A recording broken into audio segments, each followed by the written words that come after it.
se rebelaram e a guerra que está estabelecida entre o norte e o sul. Com relação ao norte, mesmo que houve de fato essa situação dessa invasão, com relação ao norte, haverá muito mais dificuldade para uma defesa desse território agora que eles estão divididos. Então o norte não conta mais com o contingente do sul e terá que fazer sua defesa, mas somente para a gente observar esse mapa aqui da situação do território do norte, o território do sul é muito montanhoso, então é um território importante, mas um território muito montanhoso, difícil de acesso. Então uma iniciativa para entrar nesse território é somente de um grande investida militar, com um grande contingente, né, com um preparo muito grande. Mas em relação ao norte, você tem muitas vias de acesso, tá? Você tem essa via marítima, então você, tanto pelos filisteus quanto até pelos fenícios, a gente não vê tantos fenícios se envolvendo com esse tipo de invasão, mas seria possível. Então, reinos do norte virão por esse trajeto, pelos caminhos do mar. Você tem, por exemplo, os assírios que virão por aí. E pelo sul você tem os filisteus e também tem... Os filisteus travarão diversas batalhas contra importantes lideranças militares de Israel. Inclusive Onre, quando Onre será conclamado ao poder pelas suas tropas, ele estará numa batalha numa frente contra os filisteus. Tá? Então os filisteus de fato ressurgem como uma ameaça nesse período de instabilidade. E o Egito, que também invade por esse caminho. Você tem o caminho do mar e você tem a chamada Estrada do Rei. Essa Estrada do Rei ia a leste do Jordão. Era um caminho estabelecido aí pelo Egito como trânsito por essa região. Então o Egito transitava quando queria se envolver em alguma campanha com nações ao norte. Tá? Então você tem esses possíveis ataques que em alguns momentos se concretizaram, de fato ofereceram graças para esse território. Contar ainda sírios, os chamados de Arã, né? O povo de Arã, os sírios que constantemente estabeleciam essa ameaça em relação a Israel, e ainda moabitas e edomitas, tá? Então você tinha essas vias por meio das quais o território de Israel foi sim frequentemente atacado, e Judá ao sul também foi atacado, mas não foi com tanta frequência, devido até à dificuldade oferecida pelo seu território, dificuldade de invasão, por ser um território muito montanhoso, então proporcionava dificuldade para carros de guerra, por exemplo. Você tem uma facilidade muito maior para o território norte, um território que era mais fértil, tá certo? Maior territorialmente, muito mais fértil, mas também muito mais difícil de se defender e muito mais cobiçado. Jezreel, por exemplo, que é um lugar muito fértil daí, mas lugar plano, facilmente invadido. A partir daí você tem essa história bipartida, né, de Israel e Judá. Reino de Israel, 930 a 722 a.C. Duração de apenas 208 anos, o Reino do Norte, com 19 reis, com a violência sempre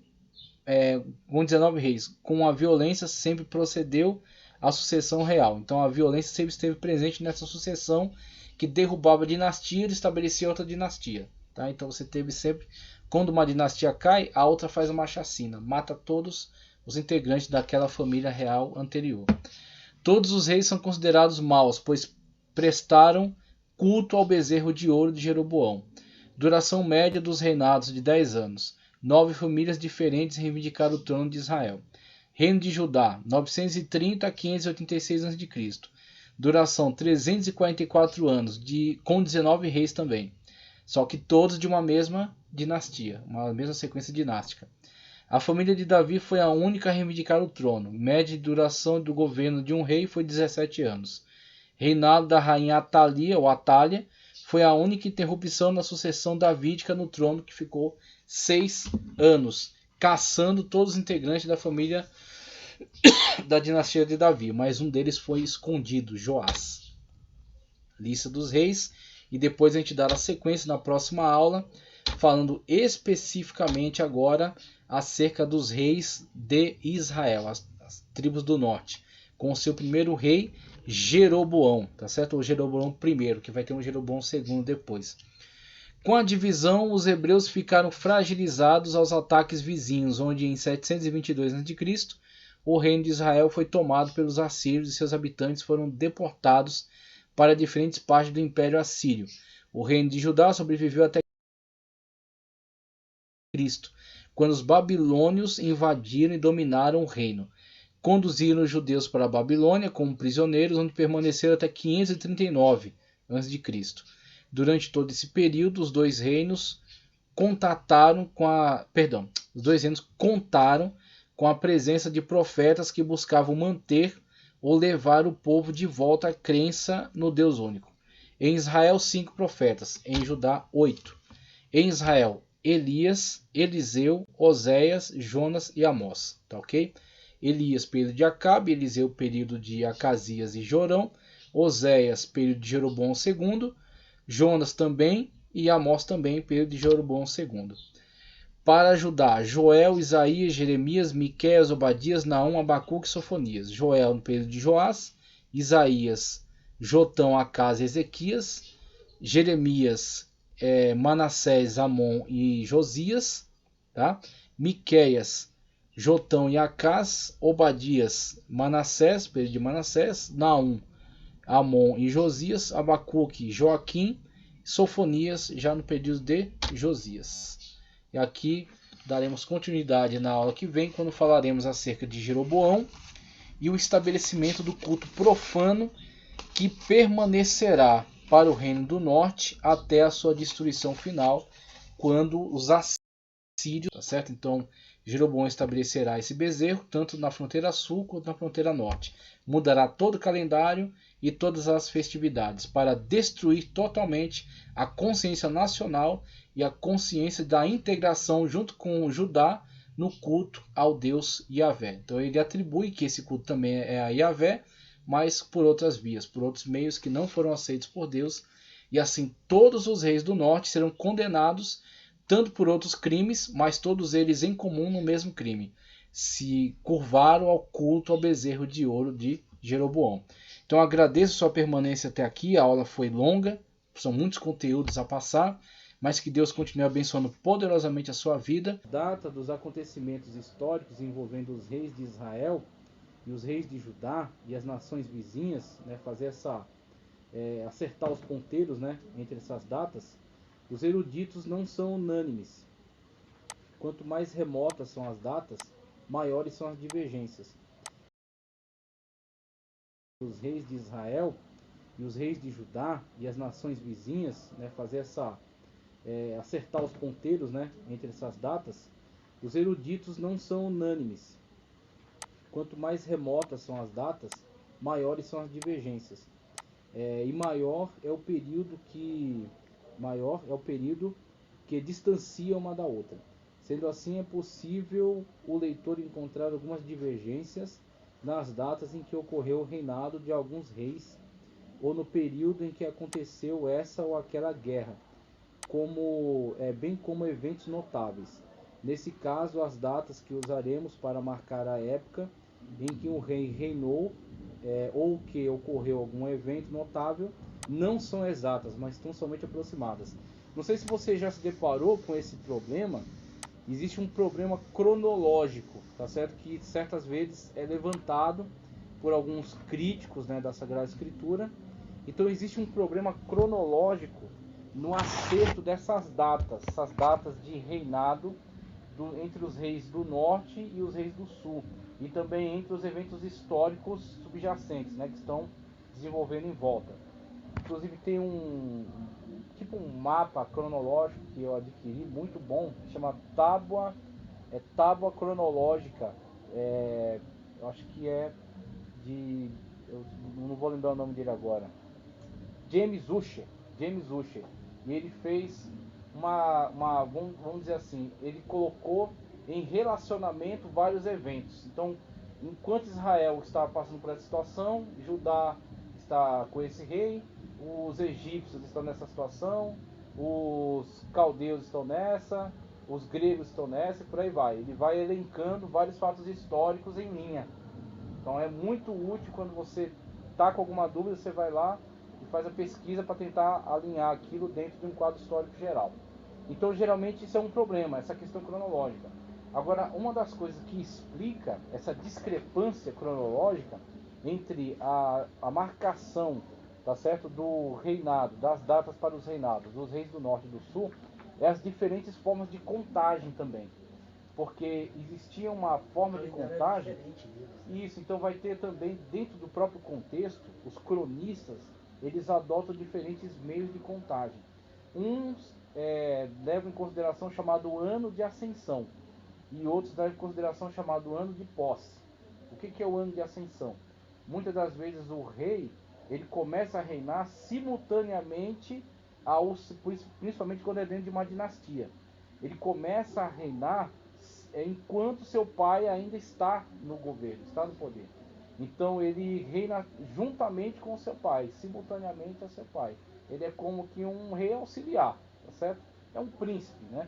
Mas ele tem incumbências de rei, mas supervisionado por seu pai. Então, alguns cronistas entendem que conta-se a partir do momento em que ele passa a estar envolvido nessas incumbências.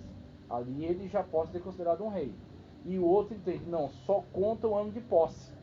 Aí ele vai desconsiderar esses outros anos em que ele reinou simultaneamente ao outro rei. Então, obviamente, não vai bater. Quando você olha a cronologia dos cronistas que se responsabilizaram pelos reis do sul, eles não vão bater com os que fizeram a cronologia dos reis do norte, por causa dessas discrepâncias. Tá certo? Então, só uma das situações que levam a essa diferenciação de datas. Tem duas passagens, uma em Número e outra, se não me engano, em Crônica, que aí fala, né, de Jair, filho de Tola, e eles não exerciam uma liderança nacional. nacional. Então levantava-se um juiz de determinada área para atender Israel contra um ataque de uma nação, mas isso não significa que não tenha mais nenhum atuando. Talvez outro, já no final do período dele, já esteja atuando outro. Então pode ser que tenha essa simultaneidade de atuação deles. Então acontece isso. Para mim agora ele entrou uma resposta, porque o que acontece, quando a gente lê e a gente sabe que a Bíblia é inerrante, sim, mas foi escrita por homens, né? Então a primeira coisa que veio foi que ele teve uma falha. Então é a primeira coisa que o pessoal apela. 23, isso, a primeira coisa que eles apelam é falha, primeiro. Não, é falha do redator. Só que a gente não pensa nesse caso, né? Exatamente. Outro vai dizer, não, é falha do copista. Então uma coisa sim, não, a falha foi do autor. Aí você está dizendo que os autógrafos contêm erro. Isso é uma afirmação gravíssima.